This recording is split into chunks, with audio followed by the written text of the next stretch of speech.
Um dos grandes pensadores e especialistas quando o assunto é educação, Leandro Carnal, vem a Belo Horizonte para participar da Educo, a primeira Bienal de Novos Saberes. Então, a gente aproveitou para bater um papinho com ele e falar sobre os desafios do ensino no Brasil. Professor, é uma honra estar falando com você. A gente está falando de educação aqui em off, né? E eu queria que, para começar, a gente falando de um tempo de muitos desafios, né? Quando o assunto é educação.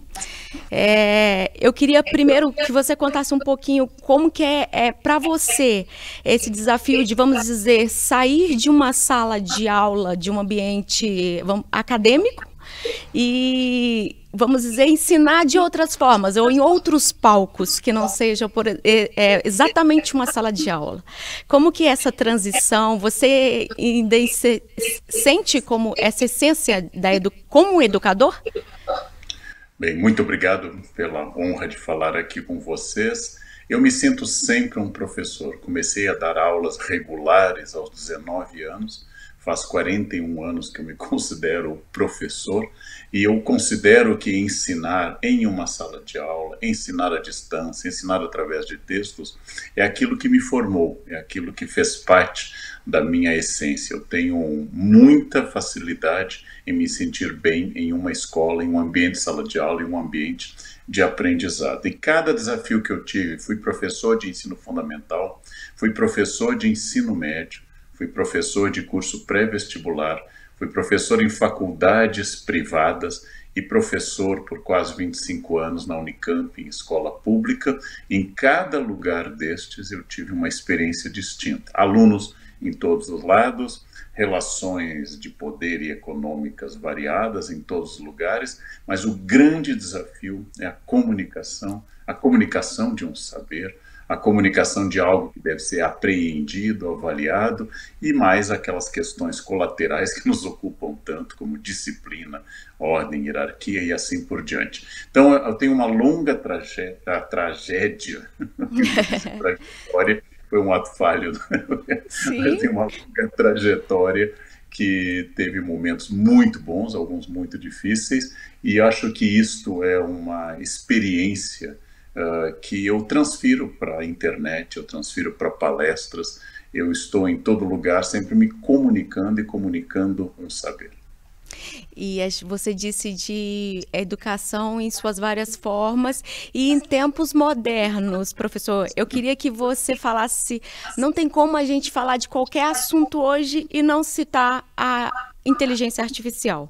Como que você enxerga a educação nessa fase de transformação para a inteligência artificial? Aquele medo que as pessoas têm de ter, vou perder minha profissão, vou perder minha função.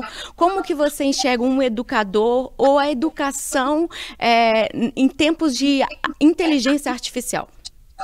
Inteligência artificial, ela vai sempre ressignificar, por exemplo, o exercício de avaliação.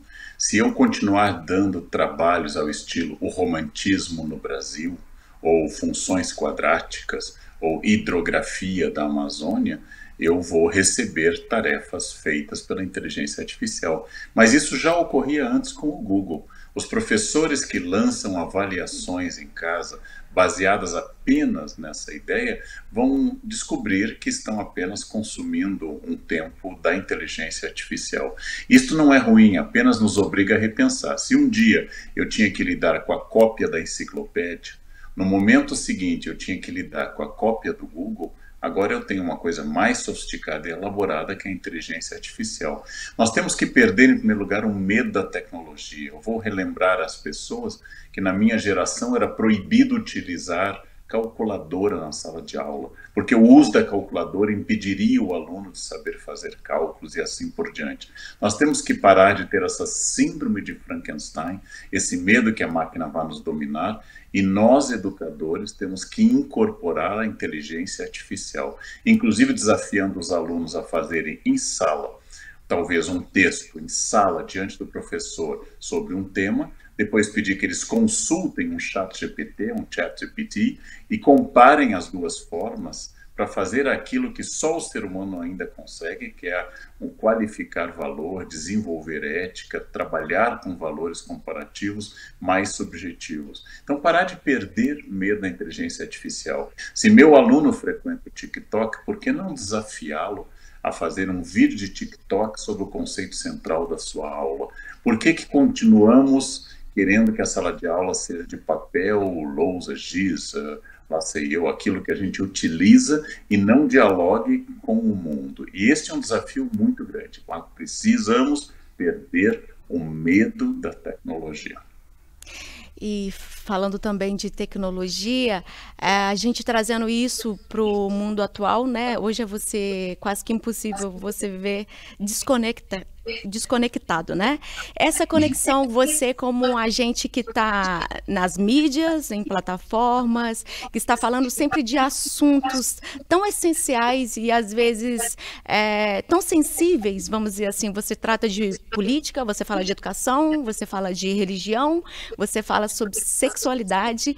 Como que a gente pode trabalhar isso e como você trabalha dessa forma assim que você ensina ao mesmo tempo que causa impacto muito grande, e como que você lida com isso? Eu digo na rede social, como é que é trabalhar esses temas com essa forma de conscientização, não ferindo, vamos dizer, as pessoas, o que elas interpretam, como que você trabalha e lida com isso? É um grande desafio a comunicação humana em geral. Quando eu amplio o grupo, amplio as origens dos leitores, visualizadores, internautas, eu vou multiplicar a chance de equívocos. Isto é uma característica da comunicação humana. Nós temos pessoas céticas, como Lacan, que vão nos afirmar que eu só entendo aquilo que previamente eu já tenha. É um pouco uma posição platônica de educação como recordação. Então, como eu posso lidar com isso? Na sala de aula, desde o início, com pequenos textos e pequenas imagens, o estímulo ao aluno para o foco. Ou seja, você precisa ler o que o outro escreveu para perder o vício de navegação, que é ler a manchete, é ver a imagem e não parar para pensar. Para isso, nós temos que treinar a nós e aos alunos para o foco. Porque o grande drama da internet é a rapidez da percepção de uma imagem ou de texto, o julgamento imediato e a não captação da mensagem. Se a mensagem estiver no terceiro parágrafo, só serão captadas as primeiras linhas do primeiro parágrafo.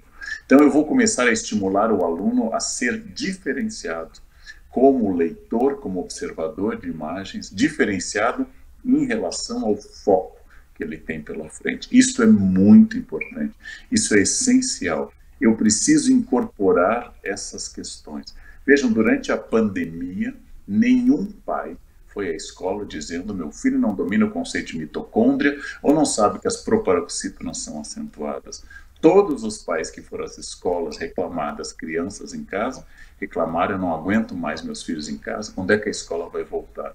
Significa que nós fizemos falta como creche, como amparo ao tempo dos alunos e não como unidade formadora de pensamentos e estimuladora de habilidades. E eu acho que isso é muito grave para a gente refletir. A escola hoje é uma instituição de socialização. A escola é uma instituição de negociação, de socialização, porque é na escola que eu vou aprender várias coisas positivas e negativas, desde como fazer concessões e dialogar em grupo até o bullying. A escola é um espaço de socialização, mas a escola está sendo questionada como espaço de transmissão de conhecimento e estímulo de habilidades. O que eu vou ensinar para um aluno em 2023, que daqui a 40 anos, quando eu, Leandro, estiver com certeza morto, este aluno ainda vai poder se utilizar? Esse é um desafio de primeira linha na educação. O que fazer para que a geração seguinte aprenda habilidades, que desenvolva essa learnability, a capacidade de continuar pensando e aprendendo, e não conteúdos puros e simples que a inteligência artificial já dá pronto para ele. Eu ia perguntar justamente sobre isso, do que você sente falta, por exemplo, o que você acha que quais debates faltam ser esclarecidos, melhor falados nas escolas. E quando eu digo escola, eu estou falando da pública, da privada, dos meninos pequenininhos até o ensino médio. Falta, é isso que você falou mesmo, deixar, vamos dizer, mais questões técnicas, mais questões de aprendizados técnicos e tratar mais habilidades, é isso? Sim. O primeiro desafio, a primeira geração da história em que os alunos sabem mais tecnologia do que aqueles que estão ensinando.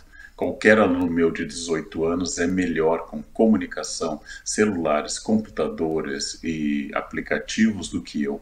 Então, isto, como lembrou Yuval Harari, é um desafio que nós invertemos. Aquele poder que estava nos mais velhos, sabiam quais sementes plantar, a quais deuses rezar pela colheita, essa gerontocracia, o poder dos velhos, ela foi substituída por uma efebocracia, o poder dos jovens. Então, o que o mercado realmente se importa? Sua capacidade de navegar nas redes, sua capacidade de dominar aplicativos, sua capacidade de se comunicar rapidamente, procurar coisas no celular. E eu venho com dados de história, de geografia, de figuras de linguagem, de elaborações matemáticas que parecem muito pouco relevantes para aquele mercado. Então, quando eu falo de habilidades, não é abandonar, por exemplo, o estudo de dados. Não é que eu nunca mais vou ensinar que a capital da Alemanha é Berlim. A grande questão é ensiná-los a como procurar um dado e confiar em quais critérios eu vou utilizar para confirmar esse dado no universo de fake news. Ou seja, o que eu vou fazer para tornar esse aluno um navegador autônomo e crítico do conhecimento.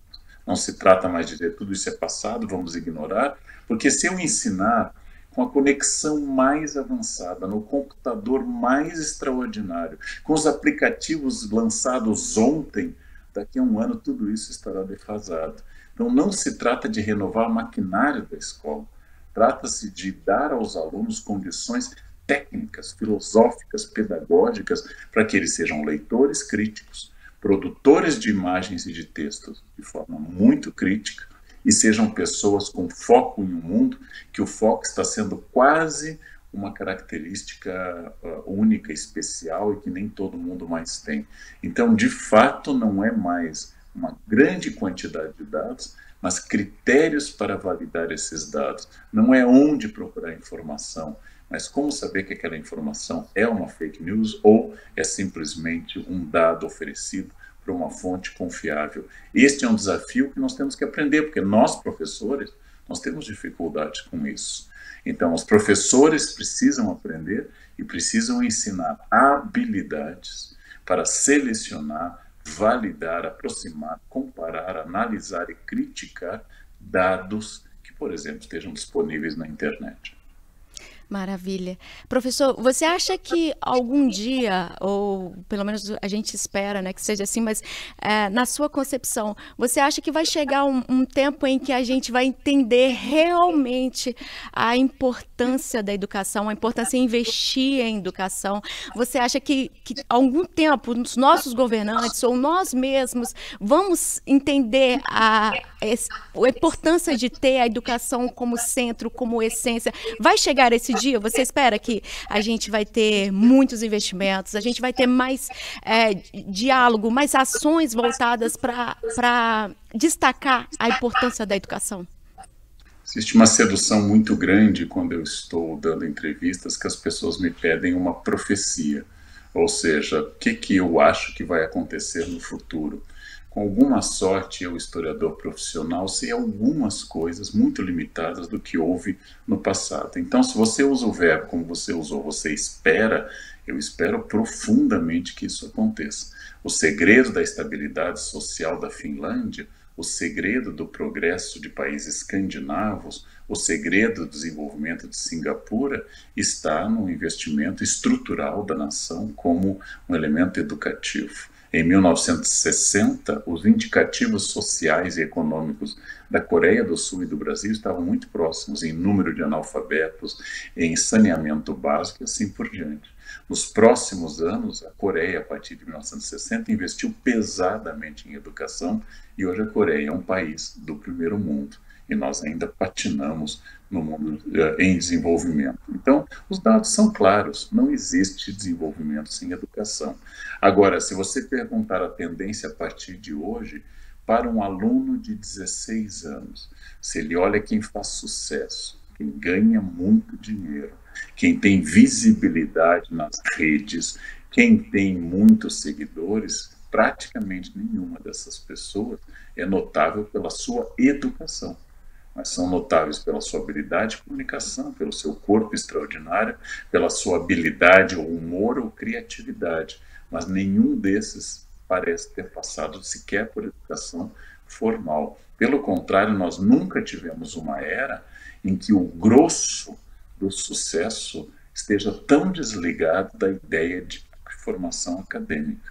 Então, não importa mais exatamente quem é o melhor médico no setor, mas é aquele que melhor se comunica com as redes. Não importa mais quem seja a pessoa que pensa mais ideias, mas aquela mais criativa, mais bem-humorada nas redes. Nós nunca dissociamos tanto na história humana formação regular, pesada e sacrificada com a ideia de sucesso. Porque antes nós dizíamos, né, estude para ser alguém na vida. E hoje, as pessoas que fazem sucesso e, entre aspas, são alguém na vida, raramente têm conexão com estudo, com diploma, com formação ou com esforço de aprender línguas e assim por diante. Então, nós temos que hoje pensar uma tendência quase oposta. A educação formal está em risco, está sendo colocada em xeque, temos que repensar que resposta nós, profissionais de educação, vamos dar a um mundo que não dá mais a menor importância para a escola. Querem um exemplo trágico? As escolas foram as primeiras instituições a fechar na pandemia e foram as últimas a reabrirem suas portas. Nós consideramos mais importante, quase um ano antes das escolas, reabrir bares e restaurantes. Nós reabrimos bares quase um ano antes de serem permitidas que as escolas de novo recebessem alunos. Nós achamos mais importante beber do que educar. Então, isso é um sinal de que não dá para ficar otimista nesse momento sobre o futuro da educação. E para a gente finalizar aqui, professor, eu queria que você falasse desse olhar, né, como alguém que já esteve presente, está sempre educando, desse desafio de você lidar com a violência dentro das escolas, né? Hoje você tem aquela preocupação de que a escola talvez não seja um dos ambientes mais seguros, como essa ideia que a gente tinha até pouco tempo. Tem um caminho, existe algo para a gente trabalhar nesse sentido de tornar uma escola um ambiente seguro, um ambiente de aprendizado, né? Sem as pessoas temerem mais cada dia essa violência, esses massacres e tudo que a gente vê, infelizmente, acontecendo. Você toca numa dor, uma dor que me abala profundamente toda vez que existe uma invasão de uma escola e a morte de um aluno ou de um professor. Eu fico literalmente destruído por muitos dias. A violência é um dado universal na nossa sociedade. As ruas estão violentas, as pessoas se matam nas ruas, as pessoas se matam em todos os lugares. Existem assaltos, existem saques, existem depredações, existem muitas formas de violência. E nós não convivíamos muito até há alguns anos, nós não convivíamos muito com essa violência do mundo entrando na escola. Quem trabalha em escola pública, em áreas mais desafiadoras da cidade, sabe que, por exemplo, você pode interromper uma aula por um tiroteio, você pode ter que conviver com o tráfico à porta da escola. Mas começou uma moda que nos Estados Unidos é mais tradicional, de pessoas ressentidas, de pessoas com problemas psíquicos irem resolver seus problemas na escola. É um grande desafio. Nós não podemos colocar um policial atrás de cada aluno. Não é nem bom para o ambiente escolar que exista isso. Não podemos imaginar que a escola seja uma ilha de segurança em meio a uma sociedade que está insegura. Aqui em São Paulo, sair à rua é um desafio. Você nunca sabe. Cada vez que meu carro para em uma esquina, eu tenho que ficar olhando pelo retrovisor para ver se não se aproxima alguém. A escola está inserida neste mundo, mas nós temos que encontrar uma solução para que não ocorra a pior coisa que pode ocorrer em um ambiente escolar. Um pai entregar uma criança de manhã para estudar e ser chamado à tarde para buscar o corpo do seu filho. Isso é uma tragédia indescritível, gente. Um colega sair para trabalhar, como aconteceu aqui em São Paulo, e ser assassinado no meio de uma violência escolar. Isso é indescritível. Toda a vida humana é preciosa, mas é claro que o assassinato em um lugar de conhecimento, de jovens, de crianças e de saber, é ainda mais dramático do que um assassinato em outros lugares. Então, nós estamos perdidos. Eu não sou um especialista em segurança, mas tenho saudades da minha juventude, quando o problema na escola era um aluno jogar papelzinho no outro, ou falar mal do outro, ou gente chorando porque houve uma calúnia contra aquela pessoa. A gente lidava com violências simbólicas e agora estamos lidando com uma violência real. Hoje eu não sei se na faculdade de pedagogia, além de didática, psicologia e educação, temos que dar aula de defesa pessoal para que os professores possam exercer suas funções. Eu estou tão assustado quanto todo mundo. Eu não tenho um caminho para resolver, mas isso deveria ser o alvo central do debate político desse instante. Como tornar nossas escolas seguras sem que elas se tornem presídios, sem que elas se tornem instituições de poder coercitivo como um presídio. E só para lembrar a todos que no presídio, onde há revista na entrada, há muros altíssimos, arame farpado, alarmes e grades e mais dezenas ou centenas de agentes de segurança, nos presídios ocorrem assassinatos também. Então, essa é uma pista para a gente pensar a situação escolar. Professor, é um prazer falar com você. Vai ser um prazer te receber em Belo Horizonte novamente. É sempre bom saber que você está por aqui e agradeço muito.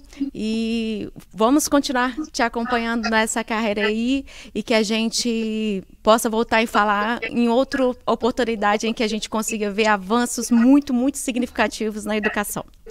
É o que a gente deseja. Muito obrigado pelo convite e até daqui a pouco aí em Belo Horizonte. Um abraço. Até logo.